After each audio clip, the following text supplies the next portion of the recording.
ఇప్పటి వరకు జరిగిన మీ రాజకీయ జీవితంలో చూసుకుంటే, మీకు బాగా సంతృప్తినిచ్చిన విజయం ఏంటి అసలు? జిల్లా పరిషత్ ఒక క్యాబినెట్ ర్యాంక్ పోస్ట్‌గా అవును. చేసినాం కాబట్టి అవును. అదొక హ్యాపీగానే పనిచేసినాం. ఓకే. అదే అటువంటి ప్రజల మధ్యలో ఇంతమందికి సర్వ్ చేసేటువంటి అవకాశం కలిగింది.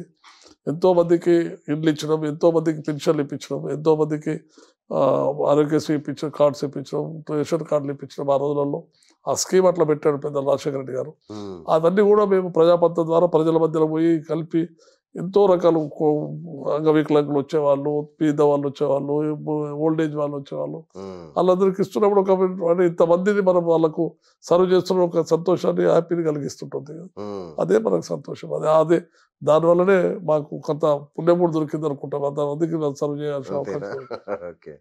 రైట్. అంటే ఇప్పుడు మీకు గ్యాప్ వచ్చిందా? రాలేదా? దేనికి రాజకీయాలకి. రాజకీయ గ్యాప్ అంటే కాంగ్ ప్రభుత్వం కాంగ్రెస్‌లో ఉంటేనేమో ఎవరు లైవ్‌లో ఉంటారు. అచ్చా! మా పార్టీ పార్టీ ప్రభుత్వంలో ఉంటే ఎప్పుడు అందరూ కూడా లైవ్‌లో ఉంటారు. అందరూ కలిసి తిరుగుతూ ఉంటారు. ఓకే. పార్టీ ఎప్పుడైతే వేరే పార్టీ పవర్‌లోకి వచ్చినప్పుడు కాస్త స్తబ్దత ఉంటది. ఓకే. రైట్. అధికారంలో ఉన్నోళ్ళు గానీ, సిట్టింగ్ ఎమ్మెల్యేలు గానీ, లేకపోతే సిట్టింగ్ ఎంపీలు గానీ రెగ్యులర్‌గా టచ్‌లో ఉండి వాళ్ళ మీద పోరాటం చేస్తా ఉంటారు. నేను మాజీ జిల్లా పరిషత్ ఎన్ని సంవత్సరాలు ఇచ్చినా మీ పేపర్ వాళ్ళు రాయరు. హ్మ్. అదే ఎమ్మెల్యే ఎంపీ చేసిన స్టేట్మెంట్ బ్రహ్మాండంగా దాన్ని పబ్లిష్ చేస్తారు. అయినా మా వంతు ప్రయత్నం మేము తిరిగి చేసినాం. ధర్నాల కాడ పోయినాం. ఎక్కడైతే వీళ్ళు అక్కడికి తిరగలిగినా తిరిగినాం అంతే తప్ప. ఫైనల్‌గా మీడియా మీద మీకు చాలా కోపం ఉంది అయితే. లేదు, అట్లా లేదు. మీరే బాగా అంటే చెప్తున్నాం. కరెక్ట్. సమాజం ఇవాళ నడుస్తున్నటువంటి దాని గురించి చెప్తా ఉన్నాము. రైట్. ఇప్పుడు ఏమన్నా సెలబ్రిటీ ఉంటే దాన్ని అట్రాక్ట్ అవుతారు. సెలబ్రిటీ లేకపోతే అంతే కదా! దాన్ని వార్తను అమ్ముకోవడం సేల్ చేయాలి కదా! సేల్ చేయాలి కాబట్టి. ఇంట్రెస్టింగ్ ఉండాలి. మీరేమో ఏం తప్పులు చేయరు. మీ మీద ఏమైనా వార్తలు రాద్దామంటే కుంభకోణాలు లేవు. ఎట్లా రాస్తారు వాళ్ళు పాపం. రైట్. సార్ ఇప్పుడు మొన్నటి అసెంబ్లీ ఎన్నికల్లో మీ పాత్ర ఉండిందా? తప్పకుండా ఉండదు. ఏం చేశారు? పూర్తిగా క్యాండిడేట్ మీద వేసుకొని మనమే తిరిగి గ్రామాలు తిరిగి ఓకే. మొత్తం క్యాంపెయినింగ్ చేసినాం. దానికి అన్ని విధాలా మన సహకారం అందించడం. అచ్చా! వారితో పాటు గత 25-30 రోజులు మొత్తం టోటల్‌గా చేసినాం. పెద్దలు అది కూడా జానారెడ్డి గారు మీరు ఎంబడి ముందుండి నడిపియండి మీకు ఇది. మీరు నడిపియమని చెప్తే వారు కూడా ముందుండి హ్మ్. అన్ని విధాలా సహాయం అందించి మనకున్నటువంటి గుడ్ విల్ గానీ, గతంలో ఉన్న మంచి పనులు గానీ ఓకే. వారు కూడా చెప్పేవారు. మా క్యాండిడేట్ కూడా చెప్పేవారు. క్షేత్రస్థాయిలో తిరిగారు. మొత్తం టోటల్ గ్రామ స్థాయిలో, క్షేత్ర స్థాయిలో చెప్పేది. అచ్చా! మా క్యాండిడేట్ కూడా చెప్పేది. అభివృద్ధి ప్రదాత అన్నాన్ని చెప్పుకునేవాడు అక్కడ. ప్రతి ఊర్లో అభివృద్ధి ప్రదాత. ఏ ఊరికి పోయినా 10 పనులు మనం చేసినాం. అవును. కరెక్ట్. ఏ ఊరికెళ్ళినా ఈ ఊరికి పండు పెట్టలేదని ఊరు లేదు లేదు. అవును. భువనగిరి కాన్స్టిట్యూన్సీలో గానీ, ఆలేరులో గానీ. నిజంగా ఇప్పటికి చెప్పుకుంటే ఏంటంటే మీరు స్కూల్స్ కట్టించారని చెప్తారు. మీరు హాస్పిటల్స్ కట్టించారని చెప్తారు. ఇట్లా చాలా ఉంది. మీ పేరు. అవే కాకుండా అవును. మౌలిక వసతులు కూడా చాలా చేసినాం. అవును. సీ రోడ్స్ కానీ, డ్రైనేజెస్ కానీ, అవును. వాటర్ స్కీమ్స్ కానీ, స్కూల్స్ కానీ, రోడ్స్ కాదు దాన్ని ఏమంటారు మన ఊర్లో పుట్ట రైతులకు ట్రాన్స్ఫర్లు కానీ, హ్మ్. సబ్ స్టేషన్లు కానీ, ఇవన్నీ కూడా మన వంతు మనకున్నటువంటి పవర్లో మనం చెప్పుకుంటూ వచ్చేసేవాళ్ళు. హ్మ్. చేసుకుంటూ వచ్చాం. రైట్. అంటే రాజకీయం ఇప్పుడు కొంత మారింది మరి. మీరు ఈ టీమ్‌తో సెట్ అయ్యారా? ఇప్పుడున్న టీమ్‌తో రేవంత్ రెడ్డి గారు ఇప్పుడంతా కొత్త రక్తం వచ్చేసి యువ రక్తం. అంత మనోళ్ళే వాళ్ళందరూ అదే మనతో అంటున్నా. అందరూ కలిసి తిరిగిన రేవంత్ రెడ్డి గారు కూడా పెద్ద ఎప్పుడు కూడా జానారెడ్డి గారి ఇంట్లో ఒక ఫ్యామిలీ మెంబర్ ఉండే, నేను ఒక ఫ్యామిలీ మెంబర్ అంతే అంతా కలిసి ఉన్నటువంటిది. అచ్చా! ఓకే. అట్లా మాకు మొదటి నుంచి ఇప్పుడు కాదు 30 సంవత్సరాల నుంచి కూడా 92, 93 నుంచి కూడా మంచి సంబంధాలు వారితో కూడా. హ్మ్. కాకపోతే వారికి అవకాశం వచ్చింది. ఎమ్మెల్సీ అయ్యిండు. మళ్ళీ పార్టీ మారిండు, టీడీపీలో పోయిండు. మళ్ళీ టీడీపీలోకి వెళ్ళి మళ్ళీ కాంగ్రెస్‌లోకి వచ్చిండు. హ్మ్. మరి వాళ్ళు పార్టీలు మారడంతో కొన్ని అవకాశాలు కలిసి వచ్చినాయి. హ్మ్. వరకు మళ్ళీ అక్కడి నుంచి ముందు ఆయన ఒరిజినల్‌గా టీఆర్ఎస్‌కి వెళ్ళి ముందు తిరిగిండు. తర్వాత మళ్ళీ టీడీపీలో పోయిండు. మళ్ళీ అటు నుంచి కాంగ్రెస్‌లోకి వచ్చిండు. కాంగ్రెస్‌లో మంచి ఆయన వాక్చాతుర్యం ఉంది. మాటలలో కూడా అవును. తర్వాత ప్రజలకు కూడా అభిమానం ఉంది. ప్రజల్లో కూడా ఒక గ్లామర్ వచ్చింది. హ్మ్. దాంతోటి వారికి అవకాశం ఇచ్చింది. హైకమాండ్ కూడా ఆయన పీసీసీ ప్రెసిడెంట్ చేసింది. హ్మ్. దాంతోటి వారికి పార్టీలో కూడా సీట్లు గెలిపించుకోగలిగిండు. ఓకే. ఒక్కరే 70-80 అసెంబ్లీ కాన్స్టిట్యూన్సీలో హెలికాప్టర్ వేసుకొని తిరిగి అవును. పబ్లిసిటీ చేసిండు. తర్వాత మీటింగ్లు పెట్టిండు. ఇవన్నీ కూడా వారు మీటింగ్లు పెట్టేపటికే కాంగ్రెస్ గవర్నమెంట్ రావడం అయింది. ఒకప్పుడు రాజశేఖర రెడ్డి రాగానే అవును. వారు కూడా మీద వేసుకొని క్యాండిడేట్లకు కూడా తగినటువంటి ప్రాధాన్యత ఇచ్చి తగినటువంటి ఆర్థిక సాయం చేసిండు.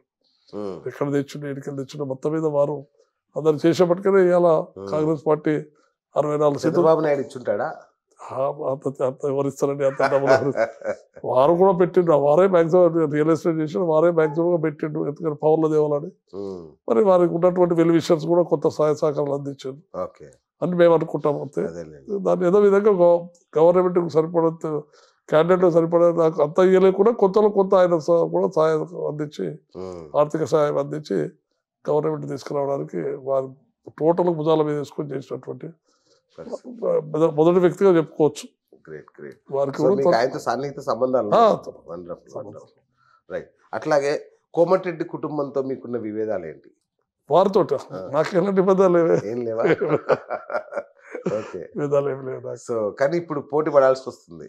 రైట్, ప్రయత్నం వారు కూడా చేస్తారు. వారికేమో అధికారం చేతిలో ఉంది, వారు సిటీకి ఎంపీలు, సిటీకి ఎమ్మెల్యేలు, సిటీ మంత్రులు, వారు ప్రయత్నం చేస్తారు. నాకున్న ప్రయత్నం, మాకున్న గురువు గారు నారాయణ గారు ప్రయత్నం చేస్తాడు.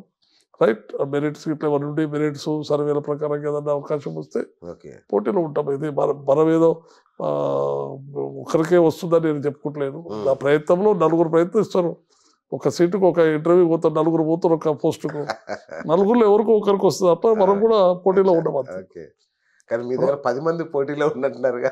ఉండొచ్చు, 17 కనబడే వాళ్ళైతే 6 మంది పేర్లు నిలబడుతున్నాయి. 5 మందిలో మరి ఎవరి పోటీలో లాస్ట్ వరకు సెమీఫైనల్ పోయేటోళ్ళు కొంతమంది ఉంటారు, ఫైనల్ పోయేటోళ్ళు కొంతమంది ఉంటారు. అందులో సెమీఫైనల్ పోతావా ఫైనల్ పోతావా చూడాలి మనం. సూపర్ సూపర్, మీ స్పిరిట్ బాగుంది. సేమ్ టెన్షన్ ఏం లేదు, టెన్షన్ ఏం లేదు. టెన్షన్ దేనికి? Okay, right. అంటే మీరు జానారెడ్డి గారి వర్గం లాగా చూస్తారా మిమ్మల్ని? అట్లా చూసి ఏమన్నా మీకు చెడు జరిగే అవకాశం ఉందా? ఇప్పుడు జానారెడ్డి గారు యాక్టివ్గా లేరు కాబట్టి. ఎందుకు యాక్టివ్? వారు ఆయన ఏ జీవితంలో నాకు చేయొద్దు, నాకు చాలు, చేసిన కాడికి తృప్తిగా ఉన్నా, ఇక ఎక్కువ చేయొద్దు, నా మొదలు నా కుమారునికి ఏమన్నాడు, కుమారునికి ఇచ్చారు. వారు రిలాక్స్గా ఉండాలా, రిటైర్మెంట్ చేయాలి. ఎవరైనా సలహాలు సూచనలు లేదు ఏదన్నా నా అవసరం వచ్చినప్పుడు నన్ను పిలిస్తే పని చేయడానికి ఆయన సిద్ధమన్నాడు. అంతే ఉద్దేశంతో తప్ప ఆయనకు మెరుగమైన శత్రుత్వం లేదు ఆయనకు ఎవరు. ఆయన ఆజాద్ శత్రువు, ఎవరికి కూడా శత్రువు కాదు. ఆయనకు ఆజాద్ శత్రువు ఇప్పుడు కాదు ఎవరితో నాన్ కాంట్రవర్సీ పర్సన్ రాజకీయాలలో అంటే వారిని మనం ఎవరితో కాంట్రవర్సీ లేదు, ఎవరితో లేదు. ఆయన కింది నుంచి పై వరకు అందరు గౌరవిస్తారు, అధికారులలో కూడా ఆయన అందరు గౌరవిస్తారు. కానీ ఆయన అందరిలాగా అడ్డగురుగా పైరోకారం అయితేనే ఎవరు గౌరవించకపోదు. ఇలాంటి పని చేస్తారు. అది అవసరపడి దీని నిజాయితీ ఉంది, దీన్ని చేద్దామంటే చెప్పేదంటే చెప్తున్నా, వీలైతే, లేకపోతే అది కూడా చెప్పు. Okay, right. ఇప్పుడు మరి పోటీ పడుతున్న వాళ్ళలో రేవంత్ రెడ్డి గారికి చాలా దగ్గరి మనుషులు, ఆయనకు అత్యంత నమ్మకస్తులు, శిష్యులు అనే వాళ్ళు కూడా బరిలో ఉన్నారు, ఇప్పుడు పోటీలో ఉన్నారు. రైట్, బరిలో ఉన్నంత మాత్రం రేవంత్ రెడ్డికి అందరికి ఇచ్చుకోలేడు కదా, ఎంతో మందికి ఇచ్చుకోలేడు కదా. అక్కడ కూడా జిల్లాలో ఉన్నటువంటి చేసినటువంటి గతంలో పార్టీలో ఉన్నప్పుడు వచ్చినప్పుడు నువ్వు చెప్తున్న పోటీలో ఉన్నటువంటి నిన్న రాజకీయాలకు 10 ఏళ్ళు కావచ్చు, 15 ఏళ్ళు కావచ్చు. కానీ మేము 30 ఏళ్ళ నుంచి రాజకీయాలు, మేము సీనియర్స్ ఉన్నాము, మేము ఇన్ని పని చేసినాము, మేము ప్రజాసేవకే చేసినాము. ఇప్పుడు మీరే చెప్తున్నాం మీ గురించి మేము తెలుసుకుని చాలా నీతిగా పనిచేసినామని చెప్తున్నాం. అదైతే అని చెప్తా ఉన్నాము. చాలా గూస్ బంప్స్ నాకైతే. అతను అలా చెప్పాడు, రిపోర్టర్లు ఇద్దరితో మాట్లాడితే గూస్ బంప్స్ అనమాట, మీ గురించి అంత గొప్పగా చెప్పారు. అటువంటిప్పుడు ఇటువంటి వ్యక్తులకు హైకమాండ్ కూడా అవకాశం ఇస్తుందేమని ఆశ ఉంది. అవకాశం ఇస్తే పోటీలో ఉండడానికి మేము సిద్ధంగా ఉన్నాం. ఎంత అవసరాన్ని బట్టి ఇక్కడ ప్రజలకు ఇప్పుడు ఈ రోజులలో మనీ ఇంపార్టెంట్ అయిపోయింది, దాన్ని బట్టి దాన్ని తగ్గట్టుగా మనం ఖర్చు పెట్టడానికి సిద్ధంగా ఉన్నాం. వెనుకపోయేది లేదు. ఎవరో మీకు చెప్పినట్టు కూడా అవసరం లేనప్పుడు ఉత్తగా ఖర్చు పెడతాం. హెడ్లైన్లు వేసుకోవాలి, అవసరమైతే ఎంతైనా ఖర్చు పెడతాం, ఎంతైనా వేసుకోవచ్చు. ఎంతైనా పెట్టడానికి సిద్ధంగా ఉన్నాం. మన కోరిక కూడా తీరాలనుకున్నప్పుడు మనం ఖర్చు పెట్టాల్సిందే కదా. అంతే కదా, కోరిక తీర్చుకోవాలనుకున్నప్పుడు సినిమాల దగ్గర పోయి టికెట్ కొనుక్కోవాలనుకుంటే ఏదో ఒకటి కాదు కదా. అంతే కదా. కాబట్టి అవసరం పట్టినప్పుడు ఎంతైనా ఖర్చు పెట్టాలి, పోటీలు నిలబడాలి. ఇలా మనీ లేని రాజకీయాలు లేవు. రైట్, పరిస్థితులు బట్టి ఎంత అవసరం ఉంటే అంత పెట్టి పోటీలు నిలబడతామని ముందుకు వస్తున్నాం. అదే పెట్టలేని పరిస్థితి ఉంటే కాము ఇట్లా కూర్చుంటే అయిపోతుంది.